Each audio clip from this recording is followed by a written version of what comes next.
You do the responsible thing.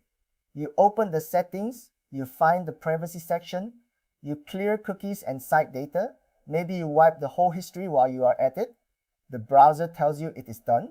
You feel lighter, like you just walked out of a room and locked the door behind you. Then you load the same site you cleared, and within a second it greets you like nothing happened. Same recommendations, same logged in feel, same uncanny sense that it knows exactly who you are. You deleted the cookies, it recognized you anyway. That little moment is the whole story of modern tracking. Cookies were the lock everyone learned to pick, so the tracking quietly moved somewhere you cannot reach. By the end of this, you will know where it went, why clearing cookies barely dents it anymore, and what actually still helps. What a cookie ever was. It helps to be honest about what you cleared. A cookie was only ever a small note your browser stored on behalf of a site, a tiny tag that said, "This is the same visitor as before." That is all. It was useful and it was visible, and crucially it lived on your device, which meant you could throw it away. For years that note was the backbone of online tracking, so the whole privacy conversation became about cookies. Block them, clear them, reject them in the banner. People learned the lock and they got good at picking it. And an industry that makes its money knowing who you are was never going to let its entire business sit on a note you could delete in 2 clicks. The lock everyone learned to pick. Think about what happens when one defense becomes famous. Everybody hardens against it. Browsers started blocking third-party cookies by default. The banners showed up. Extensions appeared that nuked cookies on every close. The cookie became the most fought-over object on the internet. And that is exactly why it stopped being where the real tracking lives. When a method becomes the thing everyone watches, the quiet money moves to the methods nobody is clearing. Tracking did not get weaker, it got harder to see. Your device has a fingerprint. Start with the most surprising one. Your browser, just by loading a page, gives away a long list of small details about your device. The exact model and version of the browser, the operating system, the screen size, the installed fonts, the language, the time zone, the way your particular graphics chip draws a hidden test image. None of those things is secret on its own. Plenty of people use the same browser on the same kind of laptop, but each detail you add narrows the crowd.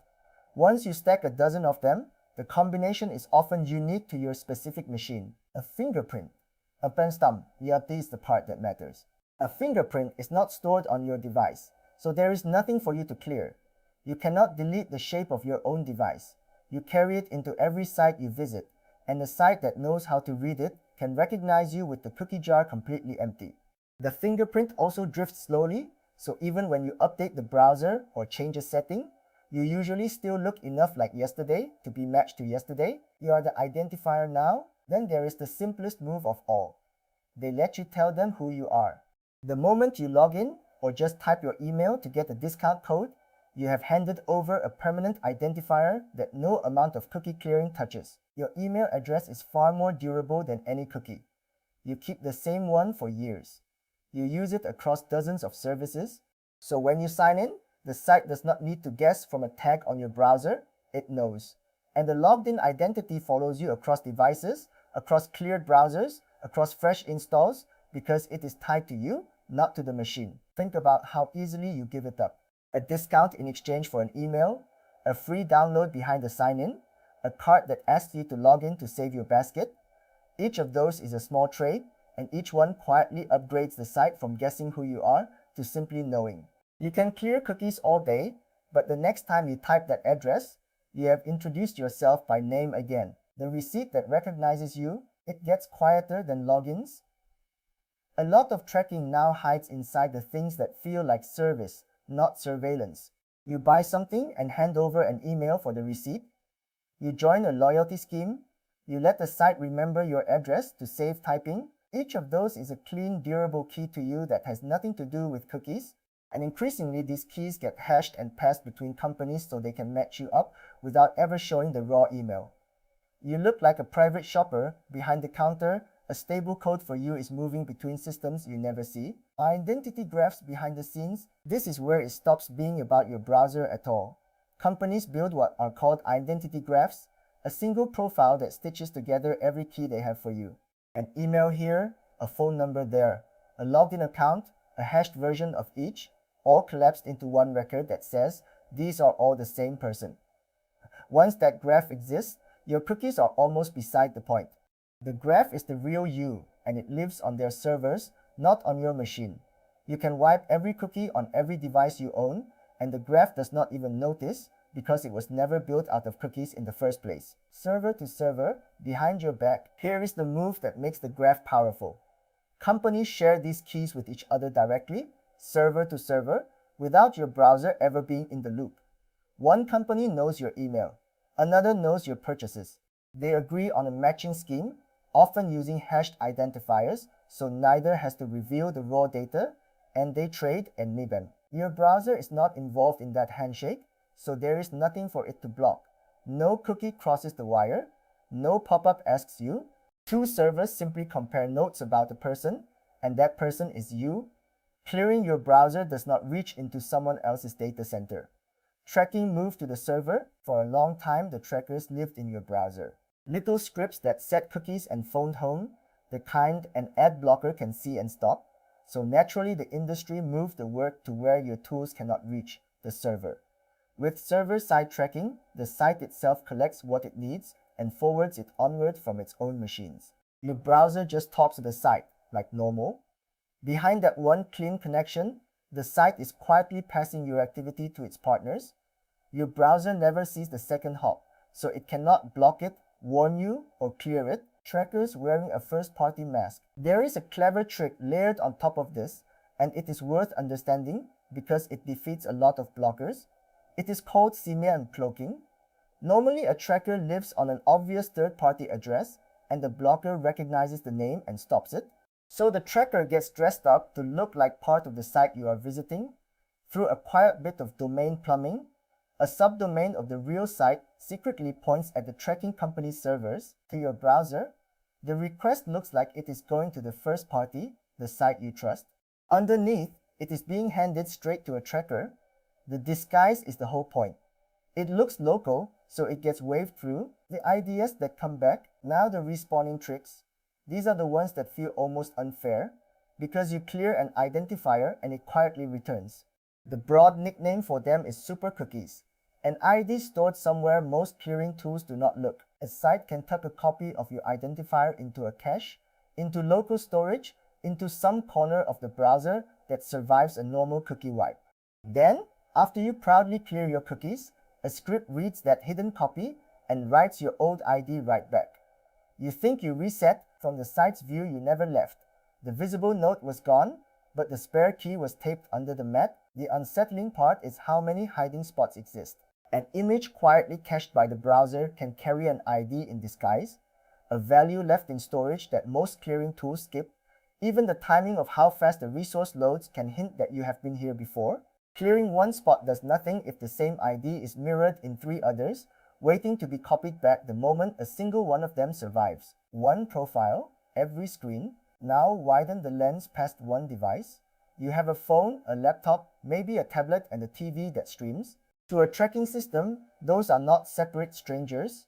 They are clues pointing at one household, one person. They get tied together through the threads they share, the same home network address, the same logins appearing on each, the same patterns of when and where they wake up. Stitched together, your phone, your laptop and your TV become one profile. Clearing cookies on the laptop does nothing to the phone, and the profile spanning both barely flinches. The household becomes the unit. Push that one step further, and the thing being tracked is not even you anymore. It is your home. Everyone on the same connection, every device under the same roof, starts to look like one cluster to a system that only sees patterns. That is why an ad for something one person quietly searched can surface on someone else's screen in the same house.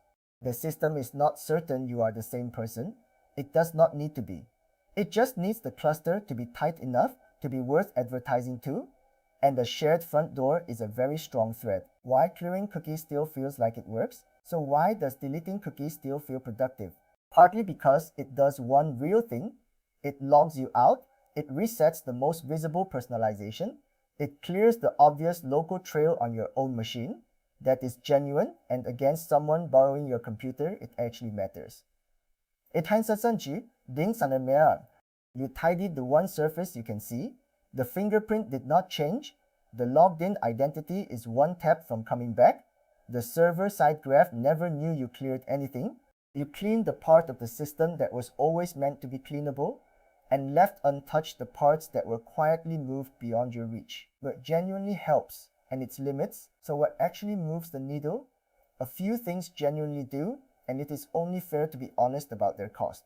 Browsers that fight fingerprinting by making every user look more alike take away the uniqueness a fingerprint needs. Staying logged out and using different browsers for different parts of your life keeps your identities from collapsing into one graph. Tools that block trackers at the network level can catch some of the server-side and cloak traffic that an in-browser blocker misses. None of it is a clean off switch, and anyone promising one is selling you something. Each layer is a separate fight, and the most durable identifier of all is the one you hand over yourself every time you log in. The honest version is this: you can raise the wall meaningfully with effort and a few habits you actually keep. You cannot make it disappear by clearing cookies because the tracking already left the room you were cleaning. The visible lock and the quiet room, step back and the shape is simple. Cookies were the visible lock, so they became the thing everyone learned to defend against. And the response was not to track you less. It was to move the tracking into rooms you cannot walk into the shape of your device, into the identity you announce when you log in, into servers trading notes about you, behind disguised names, in caches that respawn the ID you just deleted, across every screen in your house. Clearing cookies is not pointless. It is just aimed at the one part of the system that was always within reach, which is exactly why the rest of it quietly relocated. Once you can see where it went, you stop expecting a button to save you, and you start making real choices about which walls are worth building. If pulling everyday features apart like this is your kind of thing, the quiet machinery under the things we all click without thinking, then you are in the right place. No products here, no upsell, just the systems explained by someone who has spent a long time inside them. Subscribe and follow the rabbit hole. Sambutne. Next time, we follow the money into one of the strangest corners of the whole internet. A fraud machine measured in the tens of billions, running on rooms full of real phones, built to drain advertising budgets one fake tap at a time. The $100 billion ad fraud machine running on phone farms. Once you see how it works, you will never read a view count the same way again.